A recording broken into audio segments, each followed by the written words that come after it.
ऐसा क्यों कहा जा रहा है कि महाराष्ट्र की राजनीति में उद्धव ठाकरे और उनकी पार्टी आज उस मुकाम पर दोबारा से खड़ी है जहां 2022 के घटनाक्रम के दौरान खड़ी थी? कितनी हकीकत, कितना फसाना? संजय द्विवेदी जी। देखिए पूर्णिमा जी, बहुत स्पष्ट बात है, जिस बाला साहब ठाकरे की माननीय मोदी जी बड़ाई करते हैं, उनका एहसान मानते हैं, उन्हीं की पार्टी तोड़ रहे हैं। और जब 12 साल में माननीय अटल बिहारी वाजपेयी का व्यू याद कर लीजिए, एक सांसद कम था, उन्होंने कहा मैं सांसद तोड़ूंगा नहीं, जबकि वो कह देते सिर्फ कि एक सांसद हमारे साथ शामिल हो जाए तो कम से कम 10 सांसद शामिल हो जाते हैं उनकी बातचीत से, उनके पैसा नहीं देना पड़ता उनको। लेकिन आज क्या हो रहा है? आज की डेट में एक बार पार्टी तोड़ी, क्या फर्क पड़ा? 12% वोट में 5% हमारे इसलिए कम हो गए कि हमारे पास चुनाव चिन्ह हमारी पार्टी के नाम नहीं था। जिस पार्टी ने 65 साल राज्य किया हो उसके पास 350 करोड़ रुपए, और जो पार्टी 12 साल से आई है वो 13,000 करोड़ उसकी पार्टी फंड में है, पीएम खेल फंड में करोड़ों अरबों रुपए है, इलेक्ट्रॉनिक बॉन्ड में अरबों खरबों रुपए है, जिसके लिए वित्त मंत्री को दोषी सिद्ध किया गया था, दोषी बताया गया साहब इन्होंने जबरदस्त पैसा ले रही है ये। तो ये स्थितियां देखिए आज क्या है। आज गरीब मध्यम वर्गीय जो है, आज महंगाई, बेरोजगारी और पेट्रोल डीजल के दामों से, गैस सिलेंडर के दामों से आज सिलेंडर मिल नहीं रहे। आज पब्लिक आप देख लीजिए, क्या सिलेंडर नहीं मिल रहे, लोग कैसे खाना बना रहे, कैसे नहीं खाना बना रहे, इसकी कोई चिंता नहीं है। इनको चिंता सिर्फ ये है कि हम टीएमसी कैसे तोड़ दें। द्विवेदी साहब मैसेज किया था आप लोगों ने, द्विवेदी साहब मैसेज किया था द्विवेदी साहब आप लोगों ने कि कंफर्म करें, कहीं नहीं जा रहे हैं। कंफर्मेशन मिली या नहीं मिली, इतना बता दीजिए। पूर्णिमा जी, मैं उसी पे आ रहा हूँ।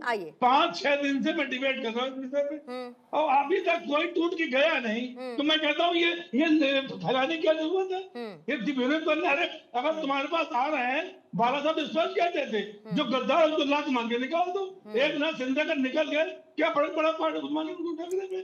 क्या फर्क पड़ा उनके ऊपर? भाई जिसको पार्टी में नहीं, जिसको सांसद चाहिए, जिसको बीजेपी की नौकरी करनी, जिसको बीजेपी की चापलूसी करनी, जिसको बीजेपी गुलामी करनी, वो बीजेपी के पास जाए। कब तक कोसते रहिएगा कब तक कोसते रहिएगा दूसरी पार्टी को, जब अपने ही लोग लगातार नाराज चल रहे हैं। आपको ये मैसेज करना पड़ रहा है। सर सुनिए ना, सर सुनिए एक सेकंड, आपको जब ये मैसेज करना पड़े कि अरे कंफर्म करिए आप कहीं नहीं जा रहे हैं, आपका मैसेज गलत जाता है, आप एब्सेंट रहते हैं, एक प्रेस विज्ञप्ति जारी करिए, सब साथ साथ है। उद्धव कह देते हैं कि जिसको जाना है वो छोड़कर चला जाए, सरकार बदलेगी तो राजनीतिक हिसाब किताब होगा। तो अब आप दूसरे को कोसते रहिए, लेकिन अगर अपनी ही पार्टी के लोग आपके नाराज हैं और वो दूसरी पार्टी में जा रहे हैं, सुनिए ना सर, हमारी बात को आप गलत क्यों ले जा रही हैं? मैंने किसे बताई? मैं ये नहीं कह रही, मैंने तो एक बात बताई सर, मैं ये बिल्कुल नहीं कह रही, मैं बिल्कुल नहीं कह रही, मैंने घोषणा किसी ने नहीं कोसा, मैं ये कह ही नहीं रही। द्विवेदी साहब, मैं ये नहीं कह रही, मैं ये नहीं कह रही कि आपकी पार्टी में टूट हो गई है। अगर टूट नहीं होती तो अभी अभी उद्धव साहब ने विधायकों की बैठक ना बुलाई होती, इसके बाद उनके माथे पर बल नहीं पड़ रहा होता अगर ऐसा नहीं होता। लेकिन उसके बावजूद मैं अभी ये नहीं कह रही हूं कि आपकी पार्टी में टूट हो गई है। अब आ जाती हूँ कृष्णा हेगड़े साहब आपके पास। सर बैठक भी ना करें, मतलब नहीं करिए सर, लेकिन आपको तब ये जवाब देना पड़ेगा कि अगर आपकी बैठक में कोई सांसद नहीं पहुंचता है और उसके बाद प्रताप राव जाधव से वो मुलाकात करता है, तो उस समय जाधव से मुलाकात क्यों हो रही थी बनस्पत इसके आपकी बैठक में वो शामिल नहीं हुए? ये तो आपको बताना पड़ेगा ना। हेगड़े साहब, बार बार बंगाल पहले, फिर उसके बाद पंजाब, अब महाराष्ट्र, बार बार आरोप लगते रहते हैं और अब तो खुलकर आप लोग ऑपरेशन टाइगर की बात करने लगे। कह रहे हैं ये लोग कि बाघ को क्या पिंजरे में कैद किया जा सकता है? हमारा तो ऑपरेशन वुल्फ है, आजाद घूमता है, तो कोशिशें कर लीजिए, लेकिन पार्टी इनकी नहीं टूटेगी, इस बात का दावा है। हेगड़े साहब देखिए, पहले मेरे मित्र द्विवेदी जी ने कहा कि एकनाथ शिंदे जी बाहर गए, क्या फर्क पड़ा?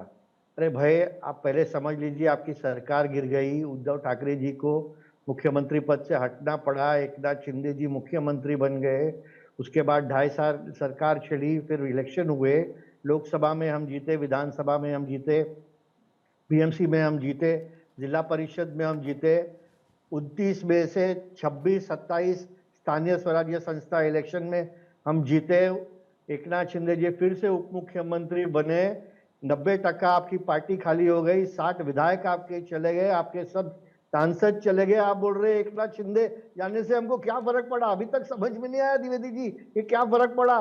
आपकी जो पार्टी खत्म हो चुकी है, आप बोल रहे थे हमको फिर भी एकनाथ लोगों शिंदे ने बाहर वोट दिया। जाएगा, गए तो क्या फर्क पड़ा?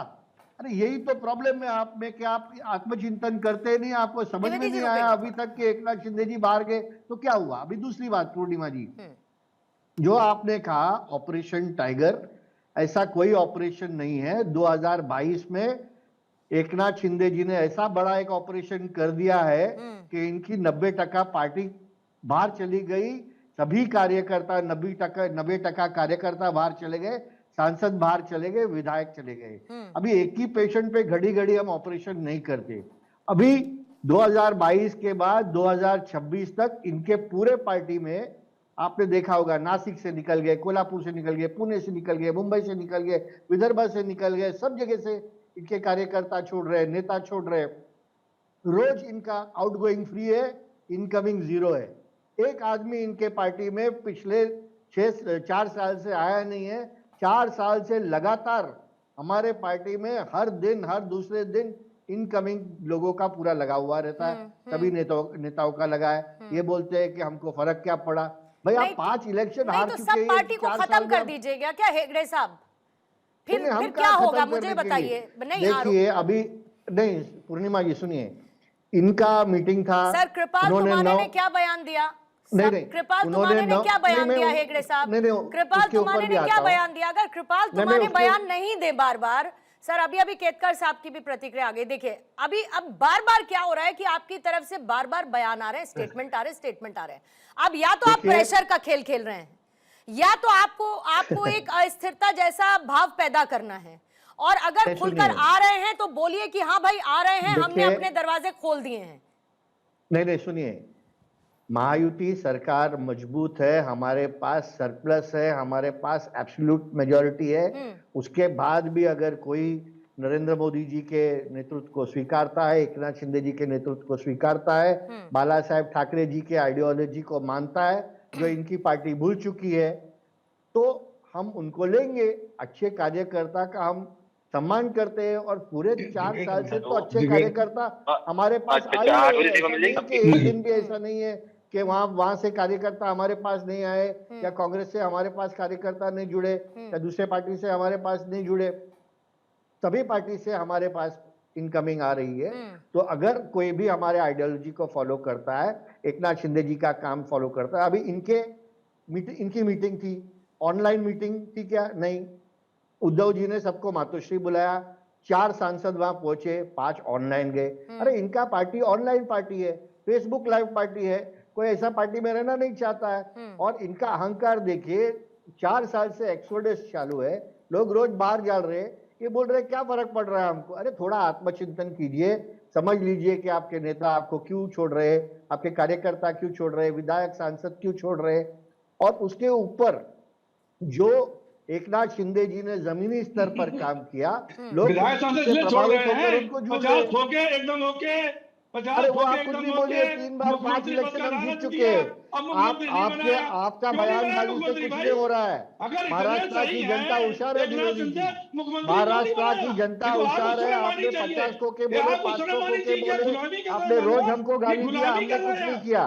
हमने सिर्फ काम किया, काम का जवाब आपको दिया, लोगों के सामने लाड़की बहन योजना रखा, हमने लखपति दीदी योजना रखा, हमने जो गैस सिलेंडर का जो योजना था वो दिया, महात्मा ज्योतिबाई फुले योजना रखा, हमने किसानों के लिए योजना रखा, हमने युवाओं के लिए योजना रखा।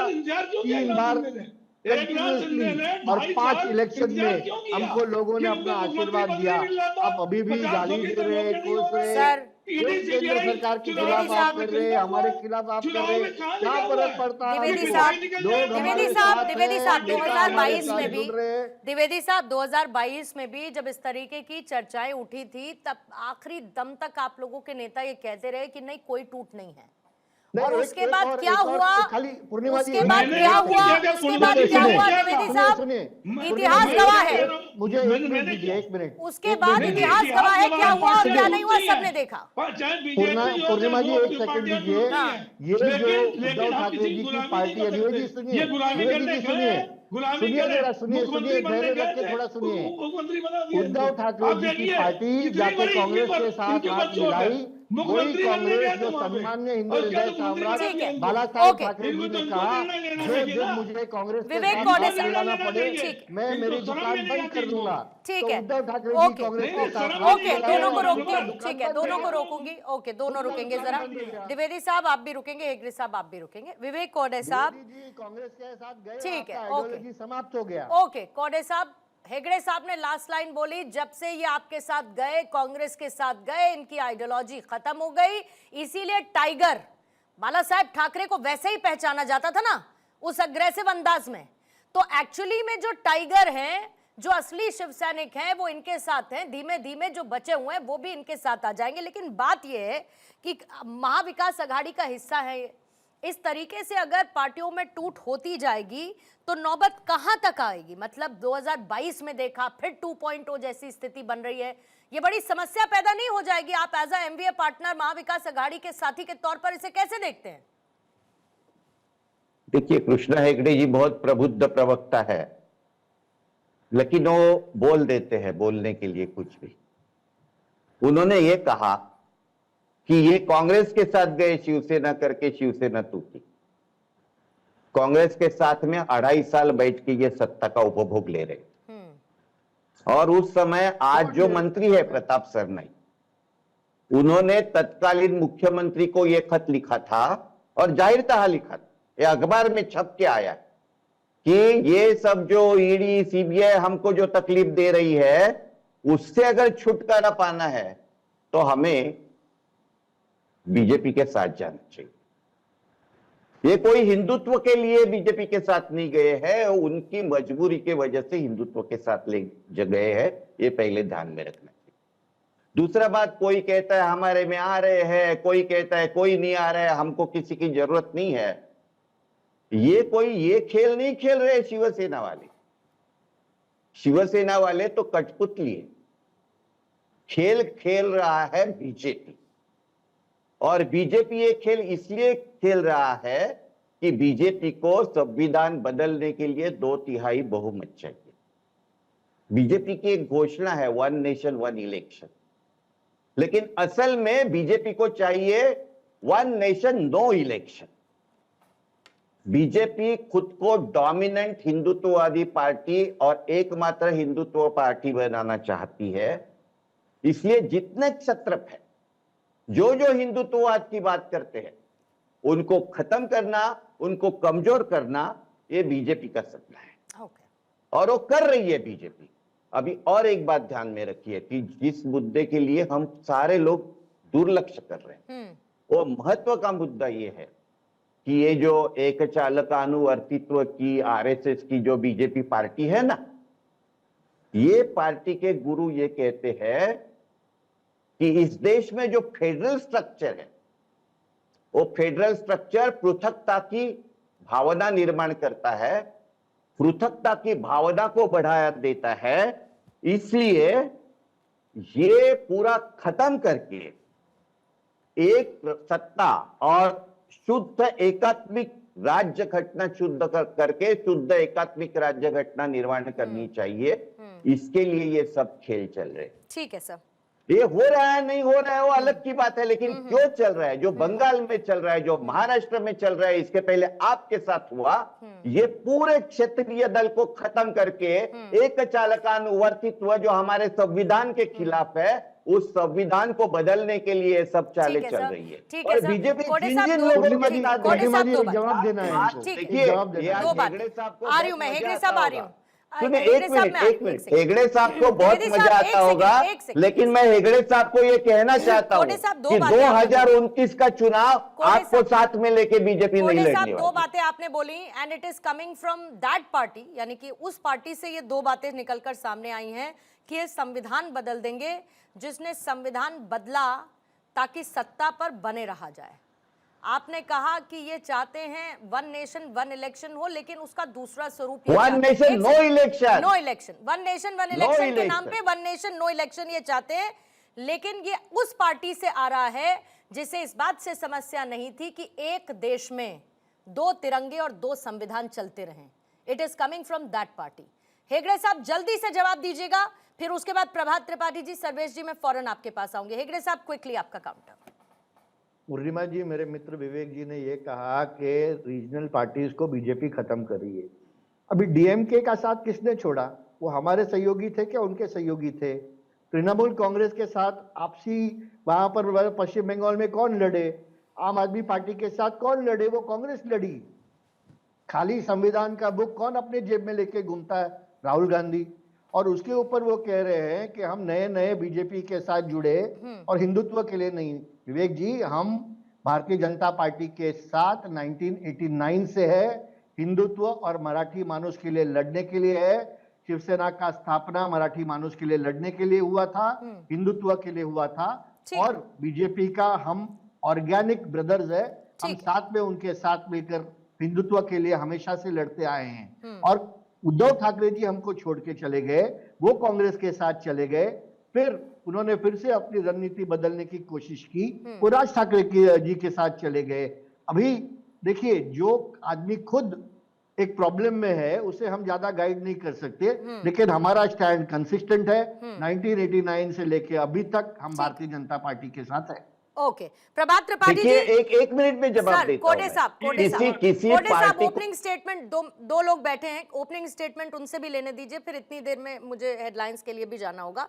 प्रभात त्रिपाठी जी, जल्दी से आपका रिएक्शन। बंगाल पंजाब के बाद अब लग रहा है महाराष्ट्र की बारी है, जैसी परिस्थितियां बन रही हैं। देखिए पूर्णिमा जी, निश्चित तौर पर देखिए देश की राजनीति में जिस तरीके से अब इलेक्शन जनादेश के बाद पार्टियां टूट रही हैं, आज अगर हम महाराष्ट्र की बात कर रहे हैं, महाराष्ट्र मराठी मानुष को लेके जिस तरीके से बाला साहब ठाकरे के बाद विचारधारा एक परिवर्तित हुई और उनके बेटे उद्धव ठाकरे ने जिस तरह महाअघाड़ी का दामन थामा, फिर बाद में सिद्धे टूटे और अब उनकी पार्टी फिर टूट रही है।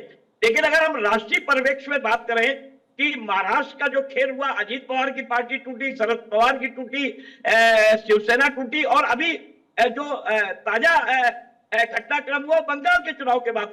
देखिए विचारधाराएं, जब ये लोग जो पार्टी टूट के जाते हैं और ये कहते हैं, ये महाकरप्ट लोग होते हैं, भ्रष्ट लोग होते हैं, जनादेश लेके आते हैं और बाद में एक ऐसी पार्टी के साथ विलय कर लेते हैं। ये जो पूरा ऑपरेशन चल रहा है, चाहे वो ऑपरेशन लोटस हो, चाहे ऑपरेशन टाइगर हो, इस देश के अंदर ये एक बड़ा खेल जो शुरू हो गया है इसकी राजनीति में। मैंडेट, जनता के मैंडेट को नकारते हुए ये लोग जिस तरीके से पार्टी अपनी बदल रहे हैं, चोला बदल रहे हैं, वो एक सीधे एक केंद्र की एक पार्टी पे इशारा जाता है कि भारतीय जनता पार्टी के पीछे का जो एजेंडा है, उनका एजेंडा सीधा सीधा है 2029 तो बहुत दूर है, 2026 में ही वो अपनी लोकसभा में 2/3 बहुमत एन कैन प्रकरण किसी तरीके से पूरा कर ले।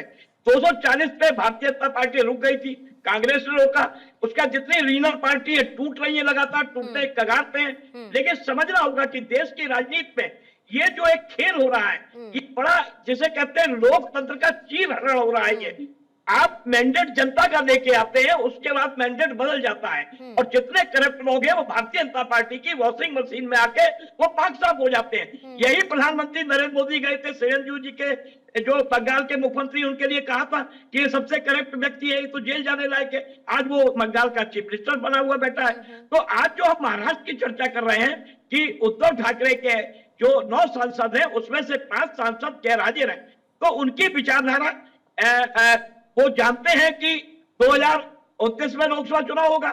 ऐसी स्थिति में अगर वहां पे शिवसेना को ब्रेक किया, शिंदे जी ने जो ठाकरे जी के बहुत ही एक विचारधारा से प्रभावित थे, पूरी पार्टी उन्होंने शिवसेना तोड़ दी और कहीं ना कहीं उद्धव ठाकरे का जो व्यवहार है पार्टी के अंदर, और संजय राउत जो उनके यहाँ एक प्रवक्ता है जो बहुत बड़बोले प्रवक्ता है, और जैसे कि ममता बनर्जी को अगर अभिषेक का एक नाम आता है कि अपने भतीजे ने पार्टी ने डूबे, वैसे ही संजय राउत का भी एक मामला है जो शिवसेना उद्धव ठाकरे को लगातार उनके बयानबाजी ऐसी है, उनके सांसद बयान मिल नहीं पाते हैं, तो कहीं ना कहीं आक्रोश भी होता है और उस आक्रोश के पीछे की जो पृष्ठभूमि होती है वो सीधे सीधे एक केंद्र की बड़ी पार्टी का एक इशारा होता है, क्योंकि उनके कई ऐसे करप्शंस के और मामले बार बार दल बदल कानून का जिक्र सिर्फ तभी क्यों होता है या उसका विरोध तभी क्यों होता है प्रभात जी, जब तक वो आपके लिए नुकसानदायक नहीं हो रहा है। जैसे ही आपका नुकसान होने लगता है,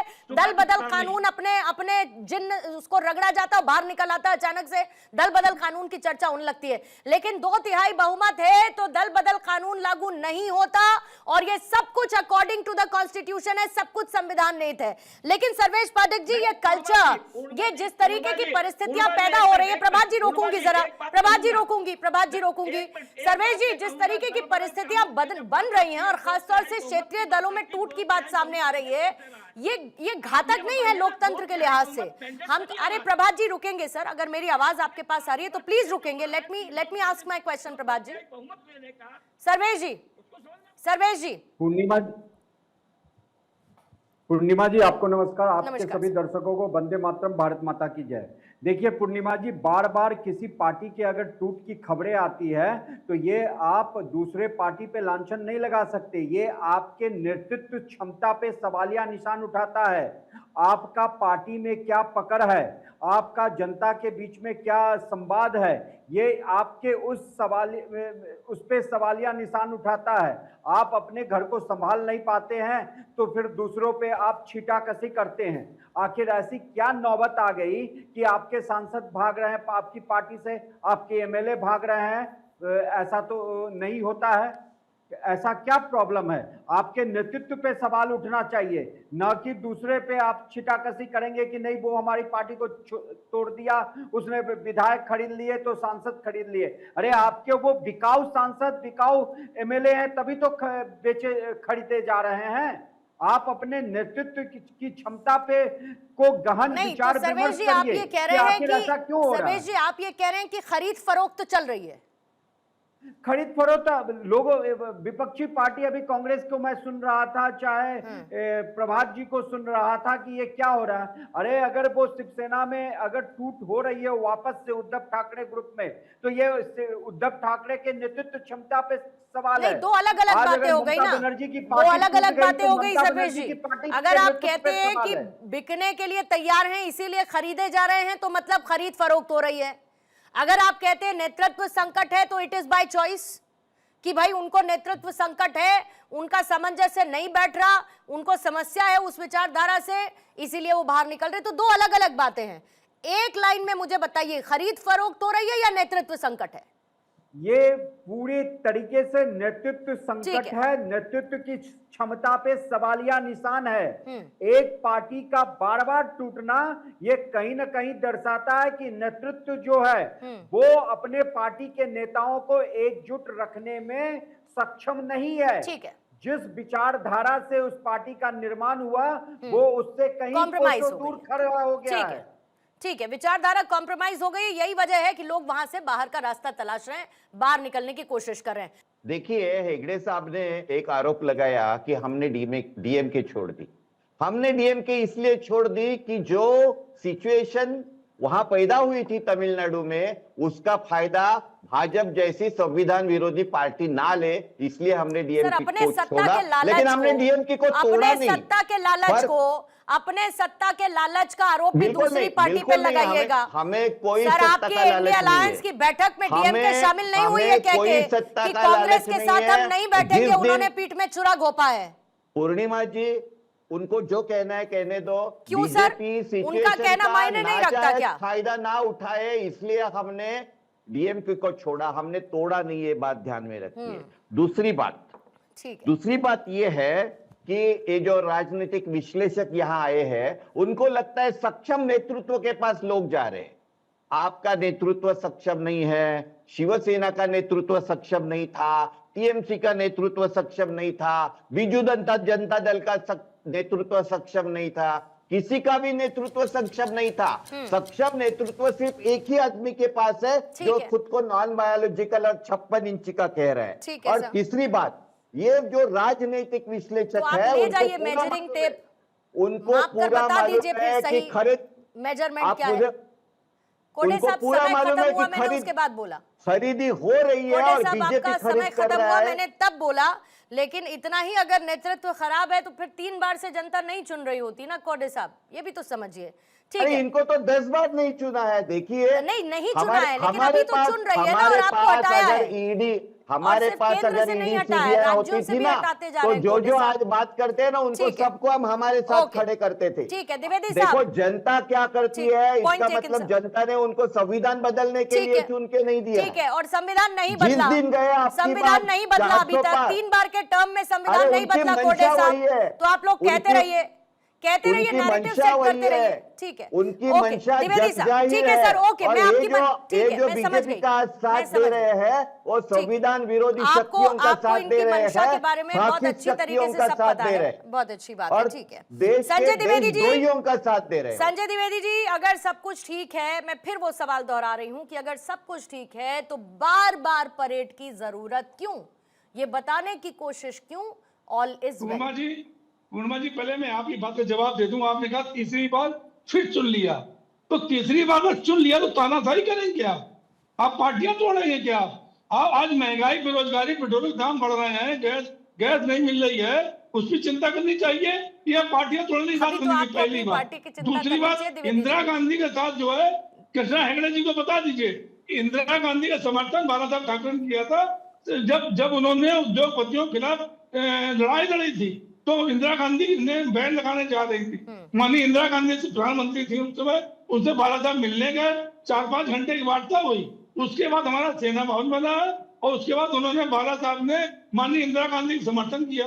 अगर उद्धव ठाकरे ने समर्थन किया है और उनके समर्थन से हमने सरकार बना ली, तो क्या हमने गुनाह कर दिया? ये पीडीपी से गठबंधन कर ले, जिसको नजरबंद करते हैं, ये जेडीपी से गठबंधन कर ले, और इसके बाद मायावती जी से गठबंधन कर ले। अगर हमने कांग्रेस से गठबंधन किया तो हमने अपनी हमने अपनी राजनीतिक भाषा, संस्कार हमारे हैं, फर्क पड़े ना पड़े द्विवेदी जी, मराठी मानुष को फर्क पड़ा। अगर फर्क ना पड़ा होता, अगर फर्क ना पड़ा होता तो आपको इतना बड़ा नुकसान नहीं होता। इनको पड़े या ना पड़े, मराठी मानुष को उसका फर्क बहुत पड़ा है। ठीक है, संजय राउत से हेगड़े साहब, ठीक है हेगड़े साहब, अगर 7 सांसद 16 विधायक आपके साथ हैं तो खुलकर सामने क्यों नहीं आ रहे? लुक्का छिपी का खेल क्यों? देखिए, हमने तो कहा कोई ऑपरेशन टाइगर नहीं चल रहा है, जिसको जब आना है वो आएगा। रोज इनकमिंग हमारे वहाँ हो रही है। दूसरी बात, हमारे शायद कोर्डे जी ने अभी कहा कि ये संविधान बदलेंगे। संविधान तो कोई बदल नहीं सकता, बदलेगा नहीं। लेकिन मैं आपको बताना चाहता हूँ, कोर्डे जी को भी बताना चाहता हूँ कि कांग्रेस के कार्यकाल में 77 बार कांग्रेस ने कॉन्स्टिट्यूशन का अमेंडमेंट किया, 77 बार। तो कोर्डे जी, इसके बारे में आपका क्या कहना है? ये जनहित के लिए था क्या, किसके लिए था? दूसरी बात यह है कि उन्होंने कहा कि मैंने आरोप लगाया कि इन्होंने डीएम के साथ गद्दारी की। मैंने आरोप नहीं लगाया, मैंने सिर्फ सच्चाई उनको दिखाई। जो डीएमके के नेता मुरसोली जी ने कहा है कि भाई कांग्रेस ने हमारे पीठ में छुरा भोंका है, मैंने कुछ नहीं कहा। इसी तरह ये आम आदमी पार्टी के साथ लड़ते हैं, ये तृणमूल के साथ लड़ते हैं, और अभी जब प्रॉब्लम हुआ तो बोलते हैं कि हम तृणमूल कांग्रेस के साथ है। भाई इसी तरह। ठीक है हेगड़े साहब, टाइम आपका है सर, टाइम आपका है। ठीक है जी, त्रिपाठी साहब आपका क्लोजिंग कमेंट 30 सेकंड। सर्वेश जी, फिर आपके पास आ रही हूँ। त्रिपाठी साहब अनम्यूट प्लीज।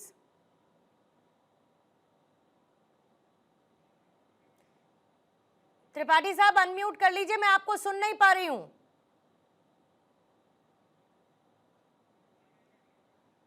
ठीक, सर्वेश जी आपका क्लोजिंग कमेंट ले रही हूं, आवाज नहीं आ रही अभी प्रभात जी की। पूर्णिमा जी, देखिए, राजनीति जो है केवल सहानुभूति से नहीं चलता है, संगठन और विश्वास होना चाहिए। संगठन में अगर शक्ति है, विश्वास है, तब वो पार्टी बनती है और बहुत आगे तक जाती है। यहाँ पे मैं सभी को सुन रहा था, आप अपने घर को संभाल नहीं पा रहे हैं और दूसरों पे छीटाकशी करते हैं। आप देख लीजिए कि ये कहते हैं कि संविधान बदल देंगे। हाँ, संविधान बदलना चाहिए। जो 42nd अमेंडमेंट हुआ था और धोखे से धर्मनिरपेक्ष और सेकुलर शब्द जोड़ा गया था, उसको हटा देना चाहिए। प्लेसेस ऑफ वर्शिप एक्ट जो लगाया गया, हिंदुओं पे जो मना गया, उसको हटा देना चाहिए। वक्फ एक्ट क्यों आया? बीजेपी ने उसमें अमेंडमेंट किया। मैं तो कहता हूं कि उसको खत्म कर देना चाहिए। ऐसे संविधान को कोई नहीं खत्म कर सकता। ये कांग्रेस है जिन्होंने कितने बार देश की चुनी सरकार को आर्टिकल 356 का यूज करके बर्खास्त किया है। प्रभात जी, जल्दी से आपकी आवाज आ रही है, कोशिश करती हूँ सुनने की, एक बार बोलिएगा प्रभात जी। ना प्रभात जी अनम्यूट कर लीजिए तो मैं आपका क्लोजिंग कमेंट ले लूंगी। विश्लेषक है, इनको समाजवाद और सेक्युलरिज्म से क्या आपत्ति है? भारतीय संविधान बाय नेचर समाजवादी। नहीं सर, सेक्युलरिज्म से किसी को कोई समस्या नहीं है, बस वो सेक्युलरिज्म सेलेक्टिव नहीं होना चाहिए। उसमें ये दो शब्द नहीं डाले गए। नहीं, ठीक है, सेक्युलरिज्म से किसी को कोई समस्या नहीं है, बस सेक्युलरिज्म सेलेक्टिव नहीं होना चाहिए। और हम हमेशा से सेक्युलर थे, हम हमेशा से सेक्युलर थे।